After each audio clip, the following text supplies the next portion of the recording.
Right. Hi, everyone.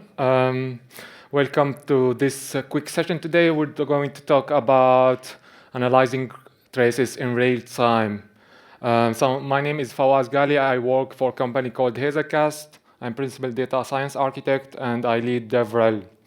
Essentially, what I wanted from this talk today is just to give you a flavor what real-time applications are and essentially how you can use these type of features in your applications. Obviously, you see a couple of keywords here, and what we're going to do today is, use a use case for analyzing traces in real time. And you might be wondering why this is important or why I don't use X tool, which does exactly the same job. And I'm going to explain every single detail of why you need to pay attention. Essentially, those who work with mission-critical applications know the difference between 4 nines and 5 nines. So today we're going to discuss the 5 nines and why it is important to minimize latency as possible. So I came from Liverpool in the UK, and Liverpool is well known for the Beatles. Every time I mention real-time scene processing, some assume that we're talking about streaming music or streaming TV, and that's right. But it's just part of the story. Stream processing can happen anywhere, and obviously real-time means different things for different use cases. So it depends on your application and essentially the problem you're trying to solve. Real time could refer to a couple of minutes maybe, or sometimes hours or days or weeks. But what we're talking about today is sub-milliseconds applications. So to give you some kind of idea what real time means for this talk, essentially if you think about, blink of eye, how long it takes, usually on average it takes about 1/3 of a second, right? So this is pretty fast. And you can see it everywhere. You can see it in finance, banks. You can see it in IoT devices, smart devices. You see it in hospitals, for example, or sports, or even in machine learning, what we will discuss today. Now, if we look at specific use cases, right? So specific use cases, even if you're not familiar with this concept, or if you're not working on real-time applications, you probably use one or more of these use cases as end user. So in this case, what you do essentially, if you do online banking, and essentially also when you do online shopping, or even when your bank detects if you're doing this transaction or not, so for fraud activities. And the main use case, which what we'll discuss today, is how do you know when your application breaks? Or how do you know when your microservice or your machine learning model breaks? So this is the exact use case. And obviously, you can use the same use case for different scenarios, right? So even you can take the analyzing logs into, for example, fraud activities, because real-time applications essentially are the same. Now, you might be wondering why this is important and how much value you have in traces, right? And if I ask you now how important your logs are to your application, you might have an answer. Obviously, you might say important, not important, 50%, 60%. So you're going to give me an answer for this question, right? But this answer changes over time. And this is very crucial to understand. Essentially, there is a time decay for this information. And essentially, the slower your response is, the less value you have with the same exact log message. And it depends how you approach it. Usually, you have some kind of logging mechanism in your application. You write some logs, you store it into, I don't know, maybe your hard disk or your database, and then you load it back again, and you do some kind of log analysis. And that's not what we're talking about today. So because this is delayed action, which means there is a time delay between the log being produced and it's being consumed and analyzed. Now, some of you are aware of streaming ETL, which allows you to do kind of like transformation in sort of delayed, but it's called near real time. but also there is a latency involved here. Now we want to move to something called instant action. And instant action means you want to process your data before you store it into database. And this is very important because we're trying to minimize latency. Of course, you can do some kind of basic automation. I will show you how you can do it in real time. But essentially, we want to, provide some kind of prediction to these scenarios. Predictions can come from machine learning. So those who work in machine learning or data science background know how hard it is to do this automation. And the final or ultimate goal is to create a real-time application where you're able to do this analysis in real time. Now, I'm pretty sure most of us have been in this situation before. So you might have a perfect application or perfect machine learning model in development and when you train it, but as soon as you take it into production, it fails or it doesn't provide the results that exact you had in training. And obviously, it depends on the use case, but so many elements can go wrong when you take your application into production. And this is exactly what we want. How do we serve these models in real time? And how you can deploy it as well as monitor it. So we're going to move from application to results. So, I'm going to write an application to analyze logs in real time to get this kind of prediction, or if my application is going to break or not, and add elements which happen in production. So deployment is one element. Serving model, how do you serve your models? And how do you monitor it, which is exactly what log traces and analysis in real time means here. And the important part is to focus on two different types of data. So we have real-time data. So this data comes in this specific moment. And we have historical data. So I would say maybe most of us deal with historical data. So this data is stored somewhere on data base or on file system and so on. And we want to do this combination, right? Because if you want to build high-performance, mission-critical real-time applications, you need to combine between two different types of data. You can't just say, I'm going to analyze my logs in real time, and even if you manage to do so, you probably can't get the context out because you still need to know, for example, where are these logs coming from, how much overhead on the specific node, and basically what CPU, what memory. So many elements don't appear in your log messages in real time, and this is where you can take it from batch. So the idea basically is to combine between two different types of data, right? And remember, these two different types of data come at different speed because real time is very fast, batch data is very slow. And you want to make sure whenever you write a real-time application to get this balance right. So one way to do real-time applications is to use some kind of microservice architecture. So probably most of you know what microservices are, so I'm not going to spend much time on it here. Essentially, it's easier to build and easier to deploy, easier to maintain. And obviously, what we want is we want to split the application into smaller pieces and basically analyze all these pieces at the same time. Because remember, when you take your application into production, you might run it on multiple nodes, multiple AZ, and essentially you want to make sure you store your data as close as possible to your process. So I'm going to give you 3 different architectures that you can use.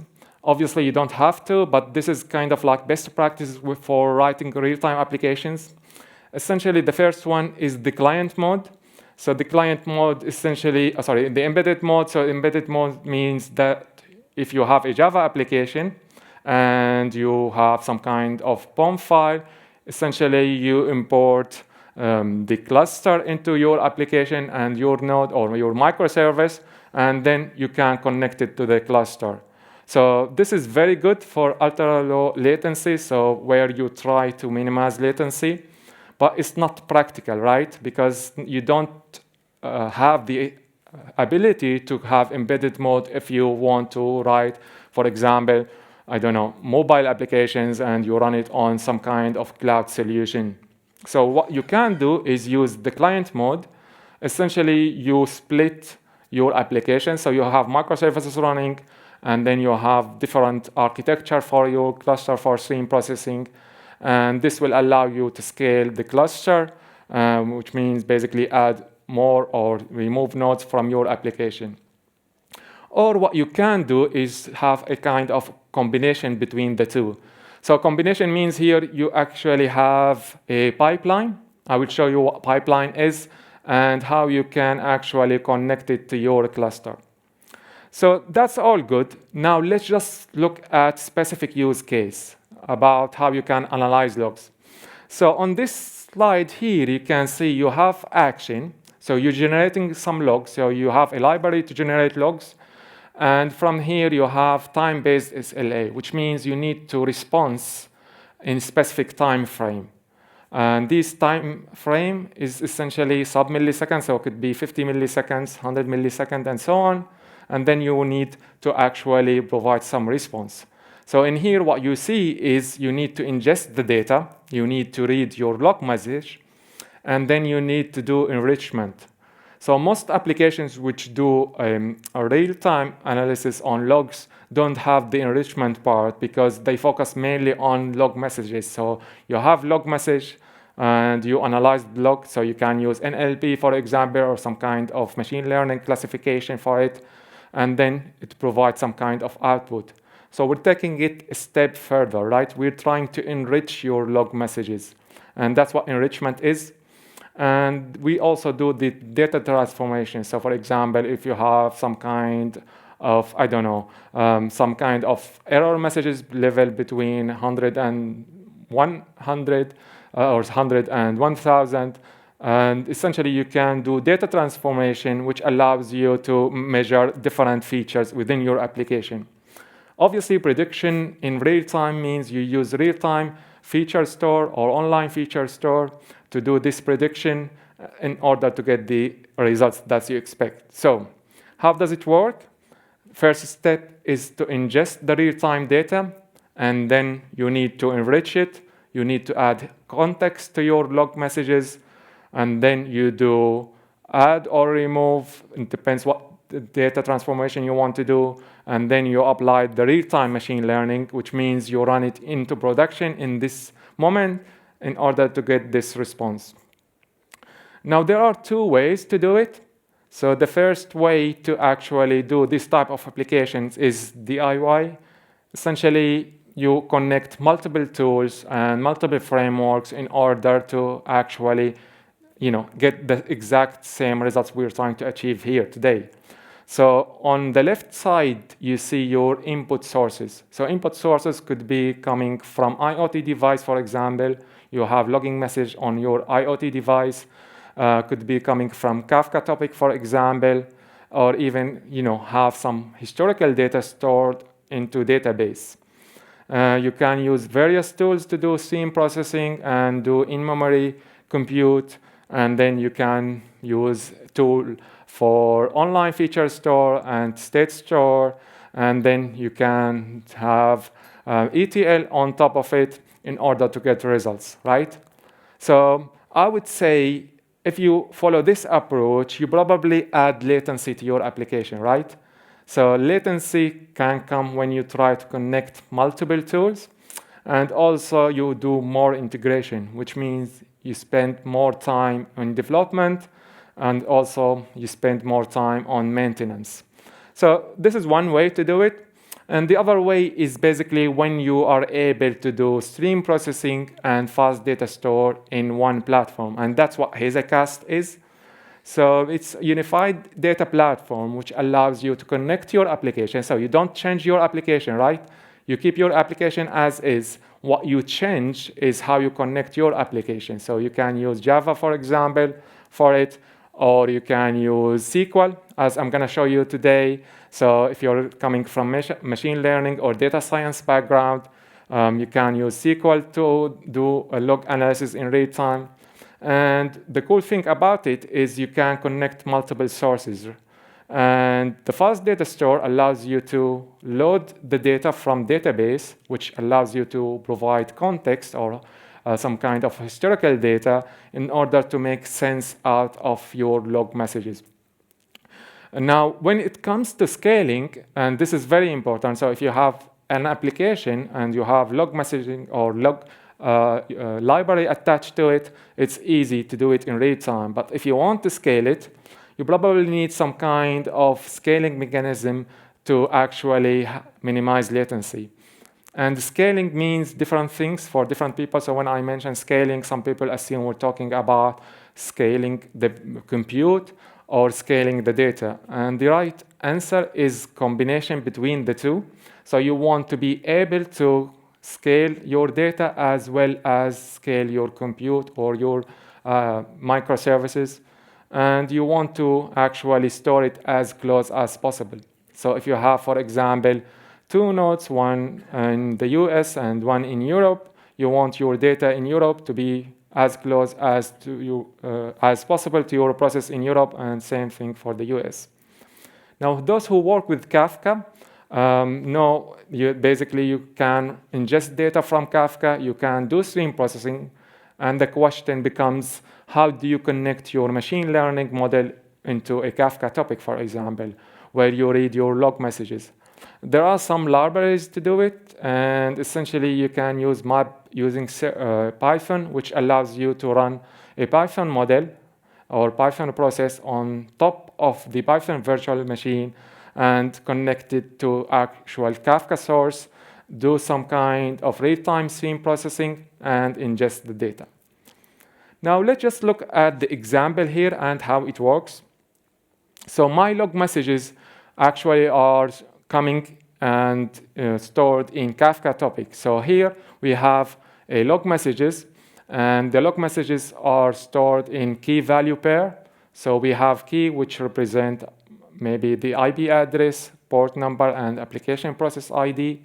And we have also the message. So message could be a string or warning level.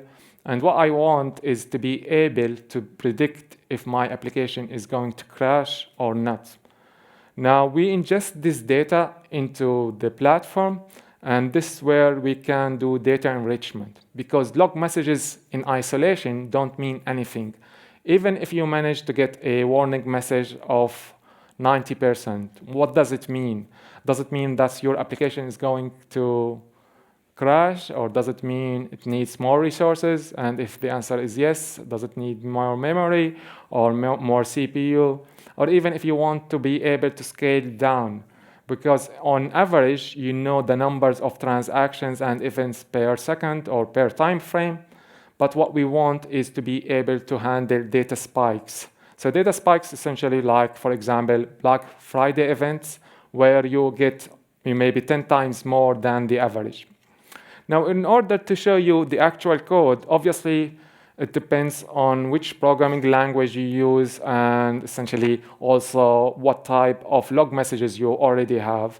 I'm going to show you what you need here, but then I will switch to the actual demo and discuss how you can implement it in your application. So you don't need to change your application. You can keep your application as is, but what you need is to run it in a pipeline mode.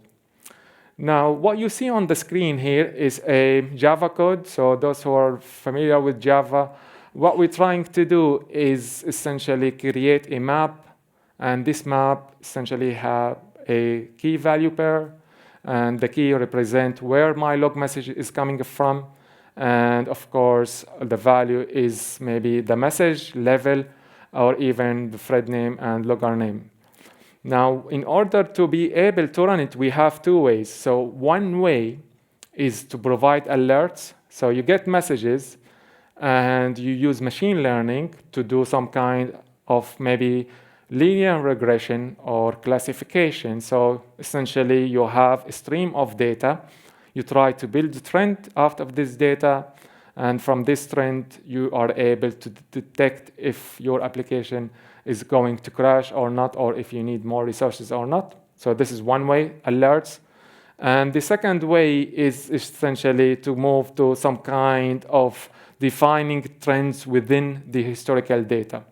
So on the left is just my key value pairs. I ingest it into the platform, and I define two maps here. One map is the trend to decide how my data is going to actually perform in real time.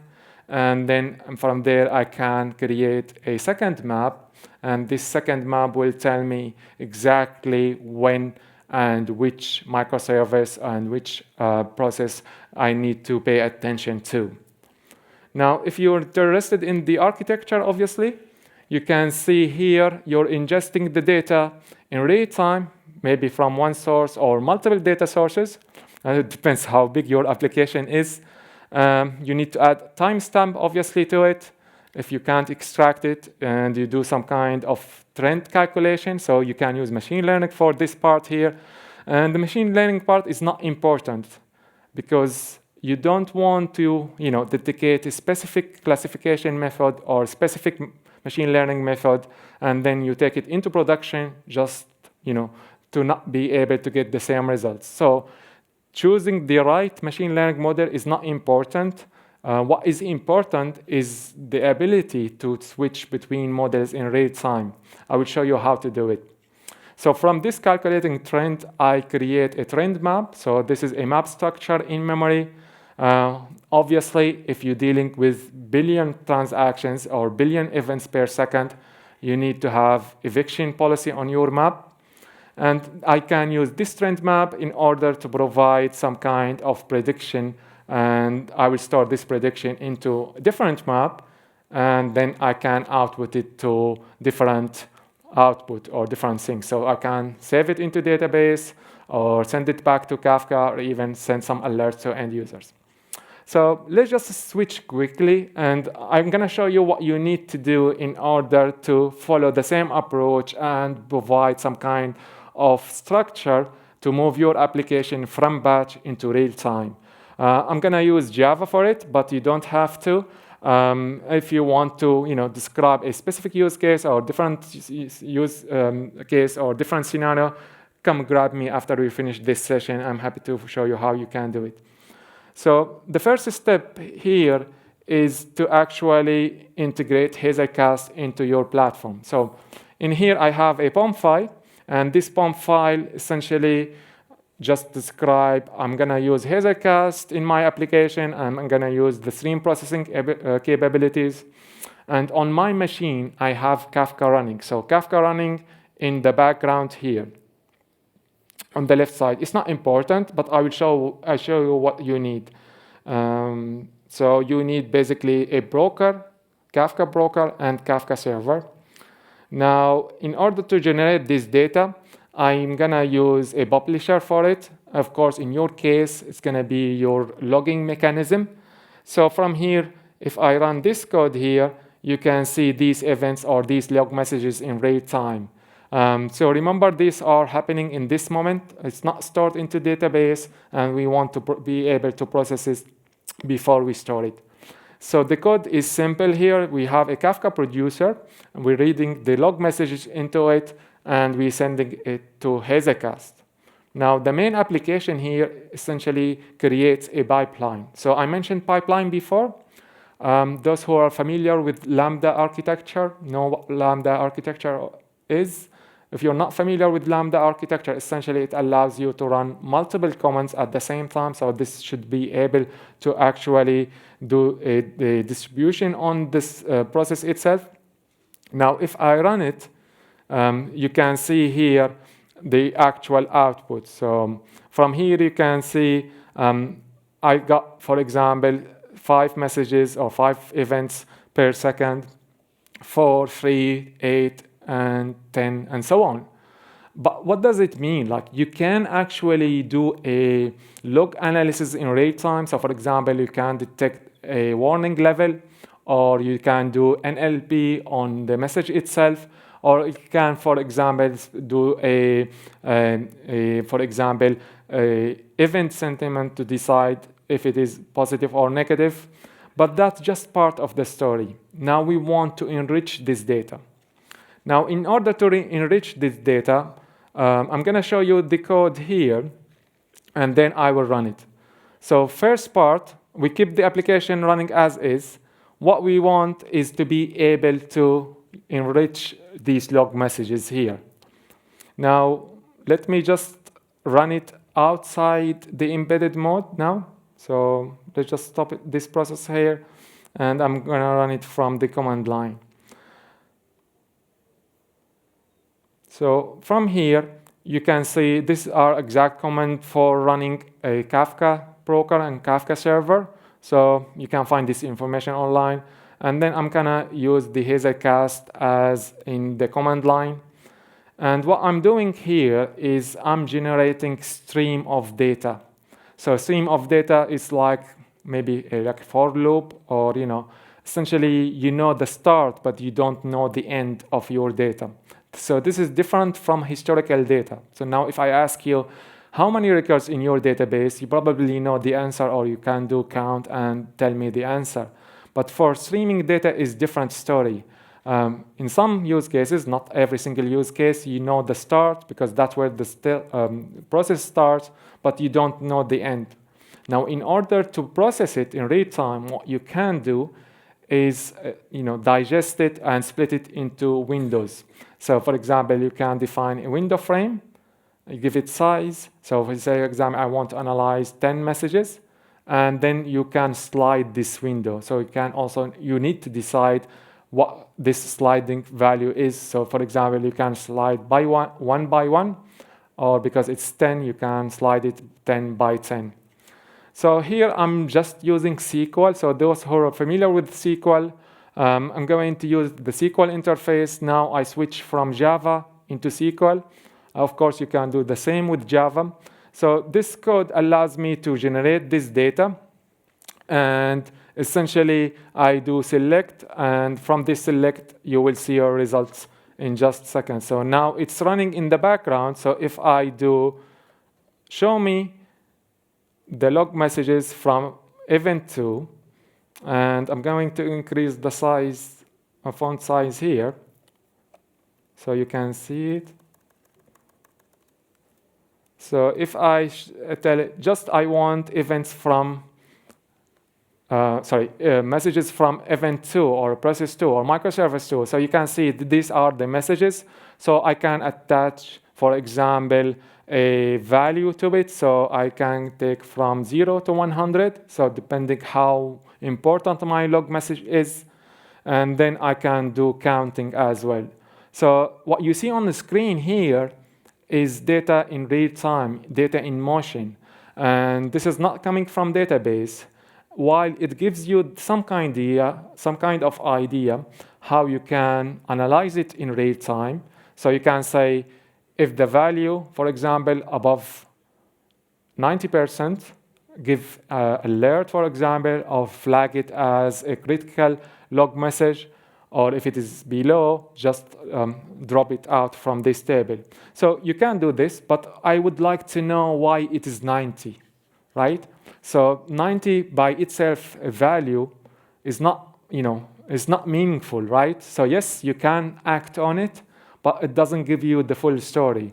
So what I want is to be able to say, hey, why it is 90? And this is usually doesn't come from the real-time data. It comes from previous scenarios or previous applications or even previous transactions. And obviously, because you store it into some kind of cloud solution or database or file system, you should be able to load it back to your application in order to decide why it is 90 and how you can act to it. So I'm going to stop it now here. It's still running in back of this, so the process is still running, but what I want is to be able to know why it is 90. So if I show you the code here, and I will run it in just a second. So from here, you can see what I'm saying is I want to be able to add or enrich my log messaging. So enrichment means I give values, and these values depends however you want. So for example, I'm using a blue-red and green. And when it is red, I know why it's coming to 90. Of course, the idea is just to provide some kind of contextual information into my stream. And I create a new map for it, obviously, because I want to store this from hard disk or from file system into memory. And once I insert it into memory, I do a joint statement. So to explain this joint statement, what I'm saying here is I want to combine between two different types of data. On one hand, I have the real-time data, and this real-time data actually allows me to change, for example, or check the value. So for example, it tells me how high the score is or how important the message is. And the extra features are essentially a way of deciding why it is happening. Now, if I run this comment here, it suddenly just showed here only values. So I just need you to look at this column here. So third column on the screen. And here you can see it's giving me only messages which are red or which are flagged as red. And this way we can basically know why it is happening and you can act on top of it. So hopefully this makes sense now. So hopefully now you understand in order to build a real-time application, you need two different types of data. So real-time data and the historical data, you want to be able to ingest it in some kind of a cluster, and you should be able to actually create and store the messages and as well as understand the context of these messages. Now I will move to a different demo here, and I show you how you can use machine learning on top of everything I mentioned here. So if you remember from my slides here, I mentioned using Kafka to read the data, and then you can connect Python into it. Now it depends however you want to serve this model. I'm not going to use Python for creating machine learning, but that's the ideal use case. What I'm going to show you is how simple it is to create a, for example, machine learning model, run it on your data, and provide some kind of exact output. Now, obviously, in my case, I'm using linear regression. So those who are familiar with linear regression know that you create a trend, and from this trend, you're able to predict what's going to happen in the next step. But this is not important for this talk. The actual model is not important. In fact, you should be able to change this model on the fly when you put it into production. So let me switch quickly to a different demo here. So this demo essentially followed the same approach. So first step is just to import the Hesychast into my platform. And from here, what I want is to create pipeline. So in this case, what I want is to be able to read the events. And from here, you need to define a stream stage. And this stream stage, essentially, you define a window for it. So you define how big your window is and also how you want to slide this window. I'm going to split my data. And from this split, I should be able to create this pipeline. So the pipeline, in simple terms, it reads my log messages, and each message has a score attached to it. So this is how serious this log message is. And from here, I use a linear regression to be able to decide if this message is important to be added into my trend. And if the answer is yes, how can I actually do it and analyze it in order to define this trend? So here, I'm just creating this linear regression, and I should be able to check the value. Now, if I run the application, so the application will create two maps. Let me just increase the size. So obviously, we're delaying this for 300 milliseconds.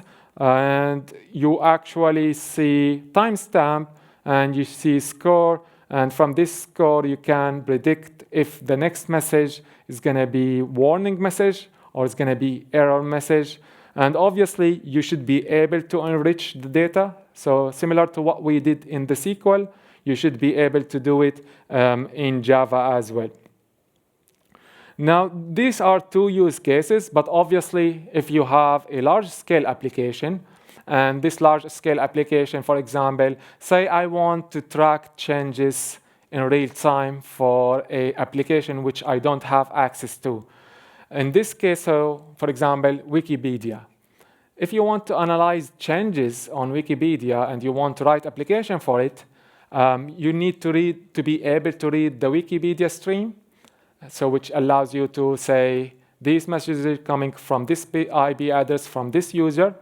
And if you want to filter out bots, for example, or automated messages, you should be able to do so within the same architecture. So from this architecture, if I move to Wikimedia, which is also different use case, so in here, what I have is I'm reading this stream. So this stream allows me to read the Wikimedia messages. Obviously, you need to define what your source is. And if I connect it to my application, so the Wikimedia also here, I'm creating a pipeline. And it reads from this stream, and it filters out specific messages. So if I run it now, sorry, not this one.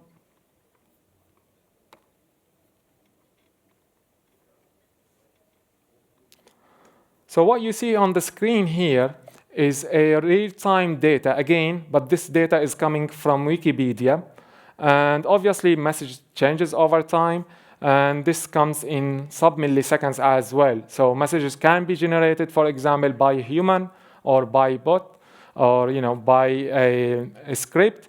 And if you want to first filter out automated messages, you can use the filtering mechanism in the pipeline, and this will allow you to filter automated messages out.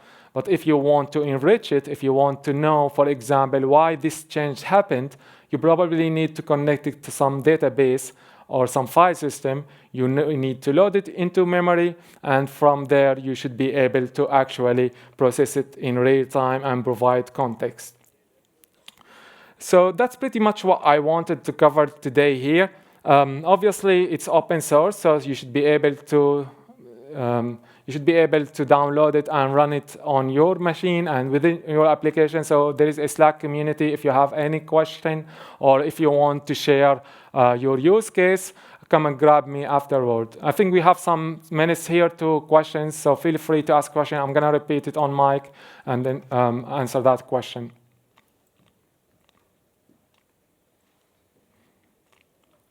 All right. Thanks very much. I'm going to stay outside, so come grab me if you have a specific question about real-time applications and how you can do stream processing within your application. Thank you.